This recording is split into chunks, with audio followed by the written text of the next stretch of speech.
versículo de número 27, por favor.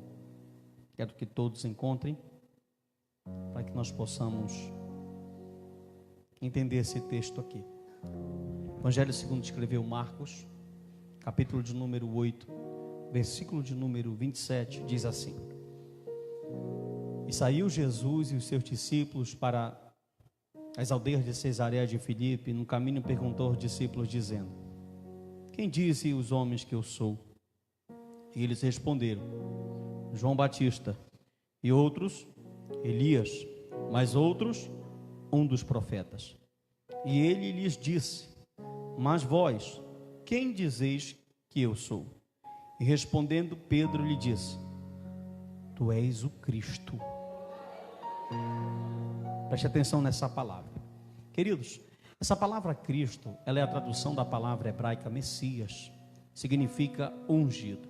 No Antigo Testamento, a palavra, historicamente, esse título é o título mais importante de todos os termos cristológicos que nós temos. Filho do homem, filho de Deus, rabi, mestre. O mais importante no Antigo Testamento e também para os evangelhos de Mateus, Marcos e Lucas é o título de Messias, viu? E essa palavra Messias, ela tem um encadeamento muito interessante. Olhe para mim, por favor. É muito interessante que eu vou fazer uma pergunta para você. Como é que os judeus, os 12 apóstolos de Cristo, eles têm uma perspectiva messiânica de Jesus, se Jesus não oferece Efraim para eles a perspectiva de Messias que o Antigo Testamento oferece? O Antigo Testamento, ele tem toda uma estratégia bolada, biblicamente falando, de Messias, para que o Messias venha e se implante no mundo como o Messias do Antigo Testamento. Por exemplo, várias pessoas foram ungidas. De onde vem essa palavra ungida? Messias, diga assim, Jesus Cristo. Não fale forte, diga Jesus Cristo. A palavra Cristo é a palavra Messias, e essa palavra Messias significa ungido com óleo. Foi alguém que foi derramado um óleo sobre a sua cabeça. E o contexto veterotestamentário de Messias é o seguinte, preste atenção para mim. Lá no tabernáculo, todos os utensílios foram consagrados e derramado óleo. Arão também, quando foi separado para o sacerdócio araônico, o sacerdócio levítico, ele foi consagrado com óleo sobre a sua cabeça. Futuramente, então, tudo que era consagrado ao Senhor dentro do pensamento teológico de Israel, logo é então ungido para ser separado. Então essa separação, essa consagração, ela é uma consagração especial. Quando esse óleo era derramado sobre qualquer utensílio, pessoa, objeto, logo se entendia que isso, qualquer que fosse, era consagrado. Diga separado. Era uma função divinamente ordenada. Só que com o tempo, isso vem aparecer como uma função separada e oficial na teocracia. Abra aí o primeiro livro de Samuel, capítulo de número 24, vamos rápido. Primeiro livro de Samuel, todos, capítulo de número 24, louvado seja o nome do Senhor, versículo de número 10, amém ou não amém? Vamos ler o 6 e o 10, o 6 diz assim, ó, e disse aos seus homens, o Senhor me guarde que eu faça tal coisa ao meu Senhor, a ungido estendendo eu a minha mão contra ele, pois é ungido versículo 10, lá no final, não estenderei a minha mão contra o meu Senhor, pois é ungido esse texto você conhece muito bem, que é o texto que Davi tem a oportunidade de matar o rei Saul, e Davi teme. Por quê? Olhe para mim, porque nesse contexto, Saul é um Messias, Saul é alguém que foi ungido e separado. Então logo esse termo Messias, dentro do pensamento do judeu, do Antigo Testamento, era alguém que era separado para ter um papel de teocracia, para ser um rei. Logo essa palavra tomou essa proporção. Logo se entende no Antigo Testamento então que o Messias é alguém que é um rei, que vai trazer algum benefício terreno, político e religioso para Israel. Agora preste atenção, na Bíblia também nós temos alguns ungidos que são diferentes. Por exemplo, Isaías capítulo de número 45, versículo de número 1, o Senhor diz que Deus levanta Ciro e unge ele. Abra aí o Salmo de número 105 e o verso de número 15, rapidamente. Salmo de número 105, por favor, todos. Versículo de número 15, só o versículo 15, que diz assim, ó: não toquei nos meus ungidos e não maltrateis os meus profetas. Preste atenção, qual é a diferença do ungido Ciro e do ungido desse texto que você acabou de ler, para o ungido rei de Israel? é que o ungido rei de Israel, olhe para mim, ele foi colocado e separado com um óleo que desceu sobre a unção, sobre a sua cabeça. Mas no caso de Ciro, e no caso desses ungidos, que é no contexto geral do Salmo 105, não é um ungido especial. Ou seja, sobre o Ciro e sobre esses ungidos, que podem ser nós, as pessoas, não foi derramado um óleo. Então há uma diferença de um ungido que foi separado por uma função, mas há também uma diferença de um ungido que foi separado com um óleo sobre a sua cabeça. Todos os reis de Israel receberam a unção com óleo de um profeta, quem foi que consagrou ele a ungido do Senhor. Olha onde eu quero chegar, por favor. Então o Messias vai aparecer logo, essa palavra vai aparecer como um termo técnico, que é aplicado para um rei que é separado por um propósito especial de teocracia. O judeu então no Antigo Testamento entende, diga comigo, Messias no Antigo Testamento é alguém separado, diga, alguém separado para um processo de teocracia, de reinar como um rei. Amém ou não amém? Então preste atenção, baseado em tudo isso, o Messias para o judeu é alguém que está na expectativa, é alguém que vai aparecer na expectativa de fazer a aliança que Deus fez com Davi se concretize. Por isso que você, quando olhe para cá, primeiro e segundo livro dos reis, primeiro e segundo livro das crônicas e primeiro e segundo livro de Samuel, você vai ver que o foco é aonde? Na família de quem? De Davi. Na família de quem? Porque os 6 livros focam no ministério davídico, e na família de Davi e na monarquia de Davi. Porque o judeu entende que o Messias vai vir de Davi. Então os autores bíblicos, sabendo dessa deixa e acreditando nisso, vão focar nos 6 livros do Antigo Testamento, para que a gente possa observar e ficar de olho em quem vai nascer parente de Davi. Porque qualquer parente que nascer de Davi pode ser o Messias que o povo está esperando. Só que no contexto bíblico apareceram muitos Messias, e muitas das vezes, toda vez que o povo estava sofrendo, clamando, pedindo, o Messias, entre aspas, aparecia, mas não resolvia a situação. No tempo intertestamentário, no período grego, persa e romano, essa palavra Messias, ela saiu de uso e a gente não ouve muito ela. Mas, por exemplo, a comunidade de Qumran esperava 2 Messias. Quantos Messias? Eles esperavam um sacerdote Messias que vinha da linhagem de Arão, e esperavam um sacerdote Messias ungido que vinha de Judá. Logo então eles estavam esperando 2 Messias, mas o tempo ia passando, o tempo ia prosseguindo e não acontecia. Quando os evangelistas aparecem em cena, eu já vou terminar de verdade. Quando os evangelistas aparecem em cena, Mateus, Marcos e Lucas, eles vão apresentar então logo o Messias com o mesmo pensamento judaico. Abre aí Mateus capítulo de número 1, rápido. Dá glória que fica mais bonito. Isso, Mateus capítulo de número 1. Olha o versículo de número 1. Quem encontrou, diga amém. Diga amém. Livro da geração de Jesus Cristo, filho de... o evangelista Mateus, com o mesmo pensamento judeu, já mostra que o Messias, que o Cristo, que o rei ungido que vem da linhagem de Davi, vem mesmo de Davi. Logo, preste atenção, na mente do judeu, um filho real viria de Davi, que traria um livramento político e estabeleceria um reino, preste atenção nessa palavra, um reino terreno. Então, o judeu acredita o quê? Vai vir o Messias de Davi, as profecias apontam para ele, ele vai vir subjugar e tirar o povo da mão política, pagã e religiosa de outros afrontadores, e ainda esse Messias vai pegar e vai estabelecer um reino terreno, um reino físico. Só que você olha na Bíblia e você vê cativeiro egípcio, babilônio, assírio, grego, persa, você vê um monte de cativeiro, e o tempo que o povo mais clamava, Efraim, por esse Messias, era justamente o tempo que o povo estava subjugado por alguma outra nação. Sim ou não? E eles clamavam por esse Messias, e esse Messias não aparecia. Aí preste atenção, volte lá para o texto de Marcos capítulo de número 8, e olha o que você vai entender agora. Marcos capítulo de número 8. Rápido, irmão, para a gente terminar. Amém ou não amém? Então, quando aparece na tua Bíblia Jesus Cristo, não é sobrenome, Cristo é um título. Quando aparece assim, Jesus Cristo na tua Bíblia, você sabia que esse título Cristo era o título que Jesus menos gostava? E ele nunca atribuiu a si, em raríssimas exceções. Por quê? Porque quando Jesus abria a boca e falasse assim, eu sou o Cristo, ele poderia morrer. Porque o Cristo tem toda uma conotação e um pensamento na mente do povo judeu. Então se o Cristo aparecesse, o problema teria que aparecer. Então qual era o título que Jesus se autodava? Ele falava: eu sou o filho do homem, e não o Messias. Só que Marcos, quando chega no capítulo de número 8, eles estão passando pelas aldeias de Cesareia de Filipe. Jesus faz uma pergunta para os discípulos, ele fala assim: ei, vocês, quem é que o povo diz que eu sou? Olhe para mim. Aí eles vão dizer assim: olha, Senhor, uns dizem que tu és João Batista. Preste atenção. Outros dizem que tu és Elias, mas outros dizem que tu é um dos profetas. Agora você vai ler comigo o versículo de número 29 e 30. Olhe para mim. Aí ele olha para eles e diz assim: mas e vocês? Quem dizeis que eu sou? Aí Pedro abre a boca e fala assim: olha, tu és o Cristo.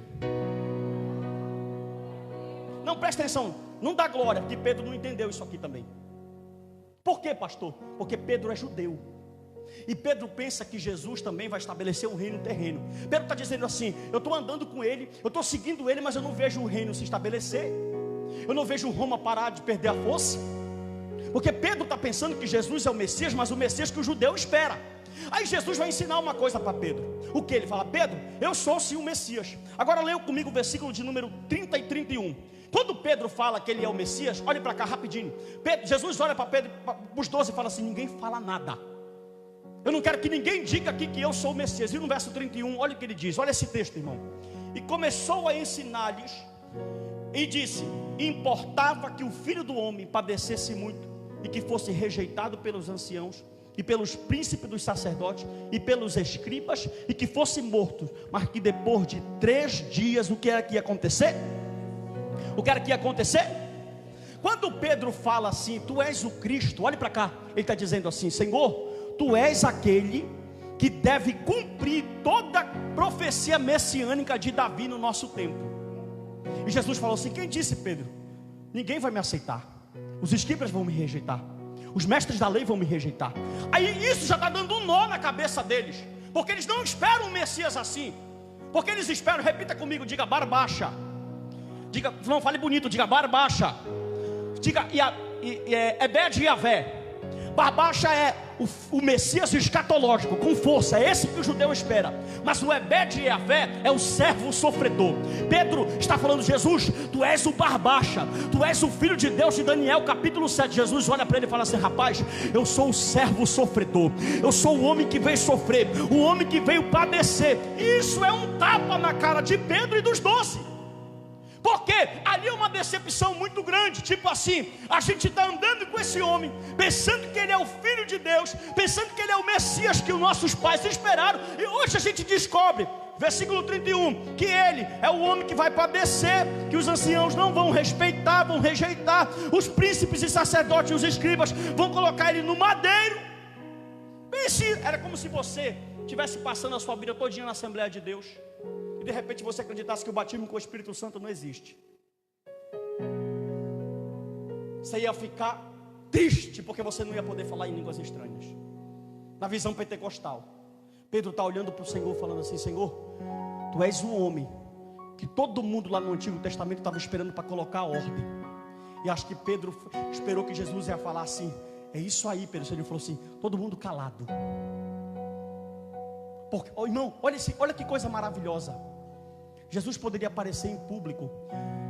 Preste atenção nisso aqui. Por que você acha que o diabo estava todo o tempo tentando Jesus? Sabe por quê? Porque ele sabia que Jesus era poderoso, e ele queria forçar Jesus a usar os poderes dele para conseguir os seus objetivos. Mas como Jesus veio como servo, o diabo tentava ele todo o tempo dizendo assim: ele vai usar uma glória dele, vai usar um pouquinho do poder dele. Se ele usar um pouquinho do poder dele, o propósito vai ser cancelado. E todo o tempo ele fazia. Por isso o diabo não tenta Jesus na sua messianidade, ele tenta ele na sua filiação. Quando ele chega com ele em Mateus capítulo 4, ele fala: se tu és o Filho de Deus, transforma essas pedras em pão. Por que filho? Porque ele não fala se tu é o Messias. Porque o diabo sabe que o que faz do Senhor Messias é que ele é Filho de Deus. Você está entendendo isso? Então ele não vai tentar a messianidade de Jesus, ele vai tentar se ele é ou não Filho de Deus. E ele olha para Satanás, ele olha para o servo do Senhor e diz assim: tu és o Messias? Ele fala: tu és o Filho de Deus. Porque o diabo sabe que Cristo só é o Messias porque ele é o Filho de Deus. Amém ou não amém? E Pedro agora está sabendo algo muito interessante. E olha que coisa interessante, em Mateus capítulo de número 9, tem 2 cegos que Jesus vai passando, ele fala assim: Jesus, filho de Davi, Messias. Eu olho na Bíblia e eu vejo uma multidão. Jesus está curando, capítulo 12 de Mateus, versículo 23, dizendo assim: Ei Messias, filho do Deus vivo. A multidão, 2 cegos estão dando para ele o título que o céu já deu para ele desde a eternidade. Eu olho uma mulher cananeia, em Mateus capítulo de número 15, versículo de número 22, olhando para ele dizendo: Jesus, Messias, filho de Davi. Porque tipo assim, irmão, quando fazia os milagres, o judeu sabia que quando o Messias tocasse, Mateus capítulo de número 11, abre a Bíblia, rápido, rápido, rápido, a gente vai terminar. Mateus capítulo de número 11, aleluia, versículo de número 5. João Batista está preso, ele pega 2 discípulos, vai lá, pergunta para ele se ele é o Messias ou a gente deve esperar outro. Versículo de número 5, olha a resposta de Jesus. Vai lá e fala para João Batista o que vocês ouvirem e vedes: os cegos veem, os coxos andam, os leprosos são limpos, os surdos ouvem, os mortos são ressuscitados, aos pobres é anunciado o Evangelho. Olha o que eu vou te falar para a gente terminar, presta atenção. Quando Jesus chega em Israel, o judeu já tem maquinado na cabeça dele. O povo já passou por tanto cativeiro, por tanto sofrimento, por tanta aflição, por tanto deserto, que eles estão esperando um Messias que vinha acabar de vez por todas. E Jesus aparece em cena, e eles falaram assim: olha, Herodes quando descobriu, falou assim: quem é esse tal filho de Davi que nasceu? Irmão, quando você escutar na Bíblia filho de Davi, a Bíblia está falando Messias. Isso para você pode não ter uma conotação forte, mas lá na época era uma bomba. Então quando Herodes falou assim: nasceu o tal Messias, aí alguém diz assim: mas espera aí, o Messias é nazareno, é galileu, anda com pobre, come com publicano, chamou pescador, cobrador de imposto para trabalhar com ele. Aí o judeu já olha para ele assim e fala assim: esse não é o Barbacha, esse não é o filho do homem escatológico que Israel está esperando. A gente queria alguém muito mais interessante. Sabe por quê, irmão? João vai contribuir com nós dizendo assim, ó: ele veio para os seus, mas os seus não receberam. Tudo isso era um propósito de Deus, que levou eles a reconhecer, a não reconhecer ele como Messias. Por quê? Porque Deus tinha no projeto eu e você. O Senhor falou assim: não, eu vou como um servo sofredor, porque se eu vou como filho do homem escatológico, eles aceitam, e eu e você estava na roça. Aí Cristo dá um jeitinho de vir como um Ebed e Avé. Cristo vem servir, Cristo vem trabalhar, Cristo vem, ei, meu irmão. Agora tem mais uma coisa. Quando Pedro descobre isso aqui em Cesareia de Filipe, quando os 12 descobrem que ele é o Messias, alguém disse assim: olha, Jesus não nasceu, Jesus não existiu, os apóstolos são uma farsa. Irmão, eles tinham tanta certeza que Jesus era o Messias, eles tinham tanta certeza que não pensaram 2 vezes na hora de morrer. Como assim? Pedro, quando está morrendo, falou assim: me coloca de cabeça para baixo, eu quero morrer de cabeça para baixo. João falou, Domiciano falou: vou te jogar num tamborão de azeite, joga, porque ele é o Cristo. Ei, Mateus falou: me coloca dentro de um tronco, pode me serrar. Se eles não tivessem serrei, você morreria por uma farsa. Você morreria por alguém que você duvidasse que não fosse o Filho de Deus. E como foi que eles descobriram que Jesus era o Filho de Deus? Mesmo Jesus sofrendo, mesmo Jesus demonstrando fraqueza, mesmo porque, sabe por que Jesus veio fraco? Para que eu e você seja forte. Sabe por que Jesus veio finito? Para que eu e você pudesse conhecer a glória dele. Sabe por que Jesus teve emoção? Para nos dar um lugar que nos é garantido. E como foi que eles descobriram que Jesus era o Messias? Mesmo Jesus sendo fraco, mesmo Jesus cansando, mesmo Jesus chorando, mostrando pontos da sua humanidade, eles chegavam na ponta de um barco e diziam assim: mar, te aquieta, vento, te acalma. Mesmo Jesus sendo servo, ele andava sobre as águas dizendo: olha, eu quebro a lei da gravidade. Mesmo Jesus sendo servo, ele dizia: leproso, seja purificado, cego vê, mudo fala, surdo ouve, paralítico levanta, pega a tua cama, pega o teu leito, vai. Oh! Os sinais vão mostrando. Só que é o seguinte, irmão, olha que coisa linda. Como é que o povo vem aprendendo 2000 anos uma teologia, um ensinamento, no momento mais crucial. Gálatas 4:4, na plenitude dos tempos acontece. Diego, ele pisa. Quando o judeu está pensando que aquilo, Jesus fala assim: eu vou enrolar a mente deles todinha. isso que ele falou assim, ó: alguns têm olhos e não vê. Você sabia que o cego de João 9 via mais que os outros? Não pegou? Vou repetir. Lá estava cheio de fariseu, escriba, doutor de Bíblia, doutor de lei, que tinham visão. E o cego que não podia ler chegou mais do que eles. Porque Jesus falou assim: olha, eu vim para muitos, ele veio para os seus, e os seus não receberam. Eu estou esperando o Barbacha. Irmão, foi uma decepção muito grande. Judas não compreende, que dá um nó na cabeça dele. Ele diz assim: meu Deus, não é ele, me confundi. Não é isso que os profetas profetizaram, não é isso que nós aprendemos. E Jesus estava falando assim: calma, que é só um projeto. Você está entendendo isso, irmão? E quando chegavam com ele, olhe para mim aqui e falava assim: quem é o Senhor? Talvez esperaria que ele dissesse assim: eu sou o Messias. Ele falava: eu sou o Filho do Homem. Segura, olha que coisa linda. Abre Daniel capítulo de número 7. Rápido, para a gente terminar. Daniel capítulo de número 7. Todos. Aleluia. Oh, glória a Jesus. Quem encontrou, irmão? Daniel capítulo de número 7.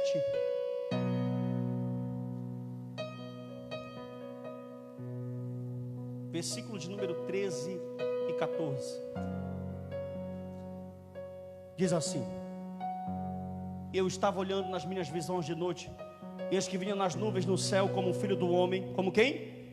E dirigiu-se a um ancião de dias e o fizeram chegar até ele. 14. E foi-lhe dado domínio e honra e reino, para que todos os povos e línguas e nações o servissem. E o seu domínio é domínio eterno, e não passará, e o seu reino é único e não será destruído. Olha para mim. Antes dessa confissão acontecer para Pedro, olhe para mim por favor aqui.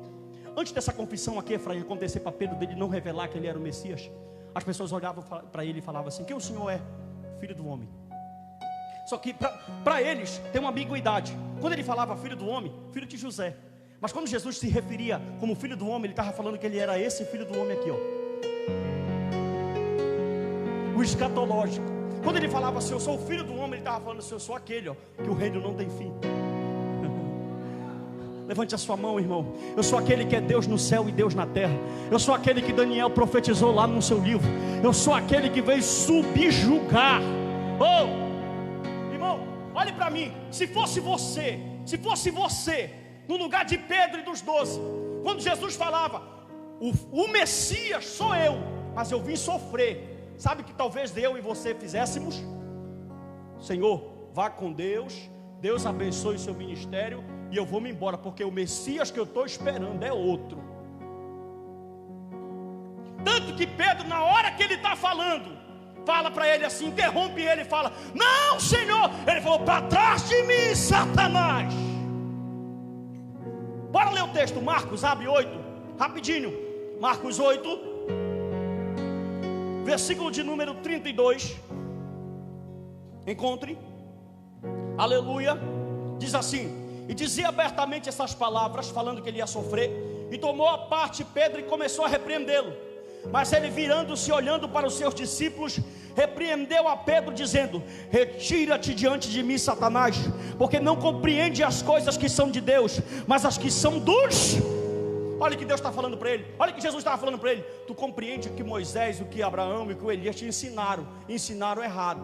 Ou nem eles. Tu entende que os fariseus e mestres daqui ensinam, mas o que eu estou ensinando é como acontece, é como é.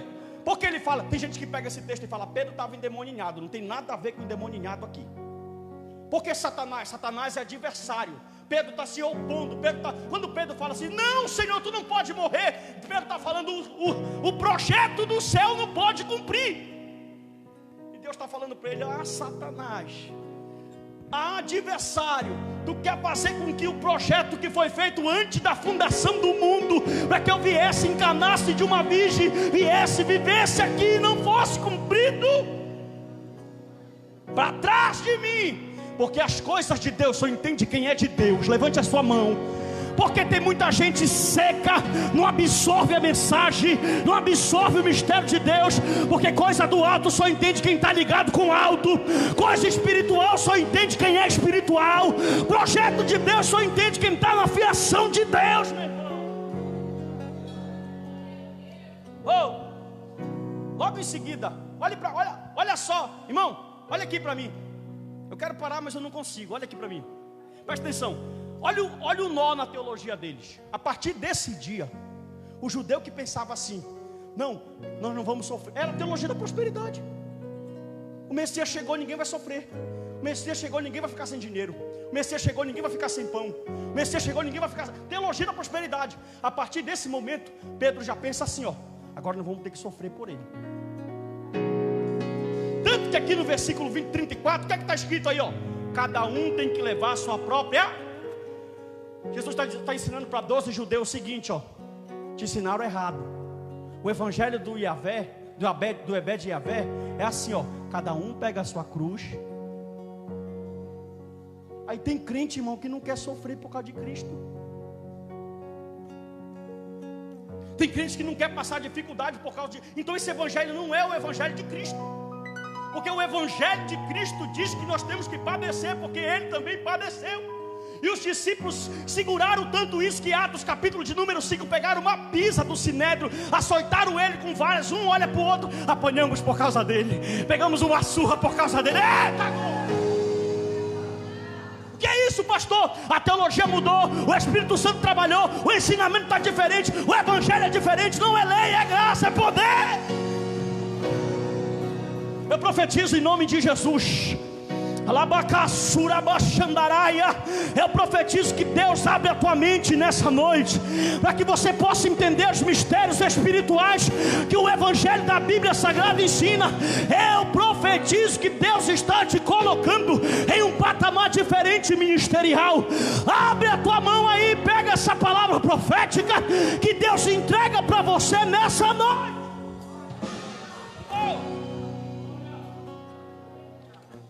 Imagine só, eu termino aqui. Para realizar a sua missão de Barbacha. Quando eu falo Barbacha, é o Cristo Messias em glória. Ele vem para Ebed Yavé. Por isso, irmão, que Isaías diz assim. Bora Isaías 53. Olha como era o Ebed Yavé. Bora, abre aí. Isaías 53. Eu vou pregando e o texto vai vindo na mente, eu tenho que falar. Aleluia. A Bíblia diz assim, ó. Isaías capítulo de número... Olha o Ebed Yavé na Bíblia. Isaías 53, 3. Era desprezado, o mais indigno entre os homens, homens de dores, experimentado nos trabalhos, como de que os homens escondiam o rosto. Era desprezado e não fizeram caso dele. Ele vai passando na rua, ele vê o próprio sangue judaico olhando para ele, dizendo: esse aí não é o Messias. Mas de repente o Espírito Santo toca numa cananeia e fala assim: Messias. Ai, Jesus. De repente ele vai passando e o Espírito Santo, só para alegrar, para saber que ele está na posição. Então, dois cegos olham para ele e falam assim: Messias, filho de Davi. Glória a Jesus. Ei, pergunta para o irmão que está no cenário: você crê que ele é o Messias? Pergunte para ele: você crê que ele é o Messias? Eu creio que ele é o Messias. Por isso que toda terça-feira eu estou pulando em cima desse púlpito.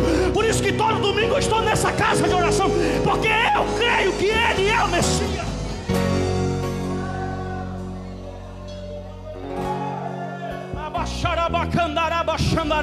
Levante a sua mão, diga: filho de Davi.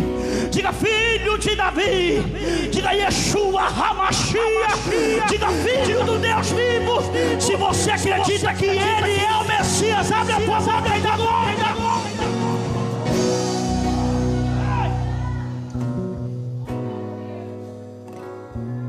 Versículo 4, Isaías 53.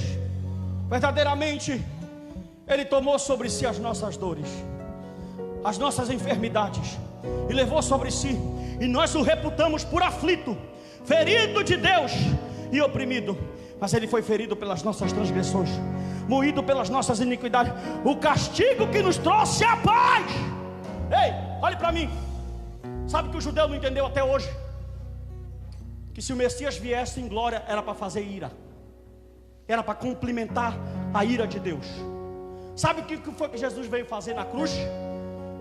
Romanos capítulo 3, versículo de número 23 a 26. Jesus veio na cruz dar um calmante para Deus, para a ira dele segurar. Você não pegou. A cruz é um calmante. Ai, Jesus. Papai do céu olhou para a terra e disse: vou matar. Só que quando ele olha para a cruz, ele faz assim, ó. 1, 2, 3. Olhe para o seu irmão e diz: a cruz é a tua segunda chance. Ai, meu Deus. Por isso que Isaías começa dizendo: quem deu crédito à nossa pregação? Olha para o teu irmão e diz: a cruz é um calmante. A cruz é a segunda chance. A cruz é o jeito. A cruz é o caminho. A cruz é oportunidade. Pegue na mão do teu irmão que eu recebo a autoridade de Deus. E diz para ele: valorize a cruz. Diz para ele: honre a cruz. Diz para ele: honre a cruz. Diz para ele: dê valor à cruz. Diz para ele: dê valor para a cruz. Eu estou cansado de ver a minha geração cuspindo no pé da cruz, rejeitando a cruz. Valorize a cruz. A cruz é do Messias. A cruz é do Messias.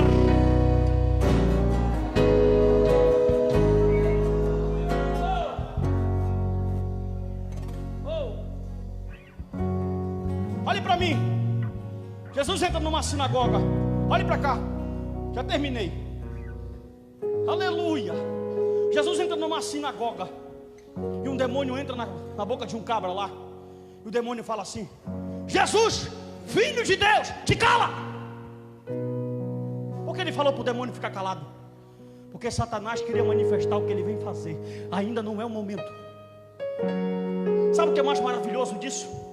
Que ele poderia mostrar para todo mundo, mas ele escolheu a dedo para quem ia se revelar. Está pegando aí? Às vezes você olha e fala assim: por que meu vizinho não está aqui? Por que meu pai não está aqui? Por que minha mãe não está aqui? E Deus está falando: porque eu quis me revelar para ti. Porque...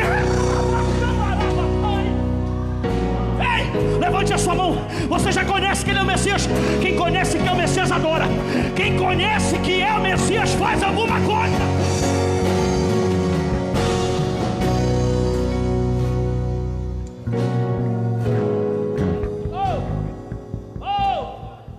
Aleluia. Escute só. Fique de pé. Aleluia.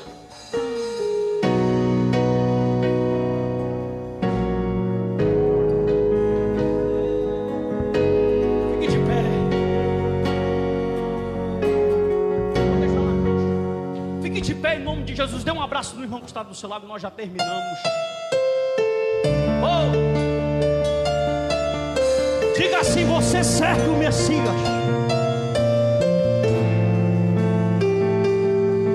Ah! Oh!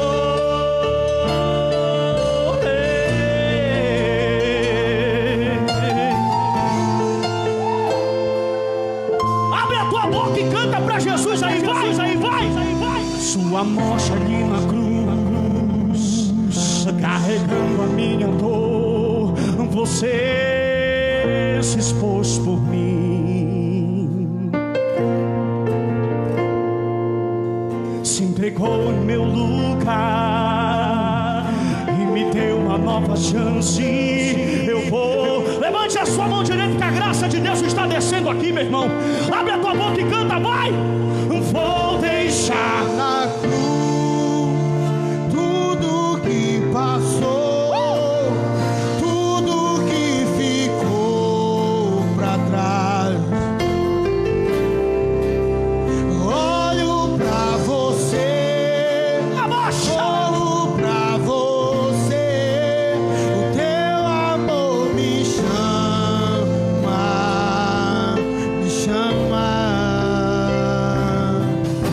Tua morte ali na cruz, carregando a minha dor, você se expôs por mim. Obrigado, Senhor Jesus. Aleluia. Se entregou em meu lugar e me deu uma nova chance. Recomeça nessa noite. Recomeça o teu ministério nessa noite. Recomeça o teu chamado. Eu vou deixar na cruz tudo que passou, tudo que ficou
Amém? Sente, vamos só ouvir nossos anúncios. Irmã Érica, dê aqui os anúncios em nome de Jesus. Logo após nós oramos encerrando. Cumprimento a igreja com a paz do Senhor, amém? Quarta-feira, amanhã, às 12 horas, nós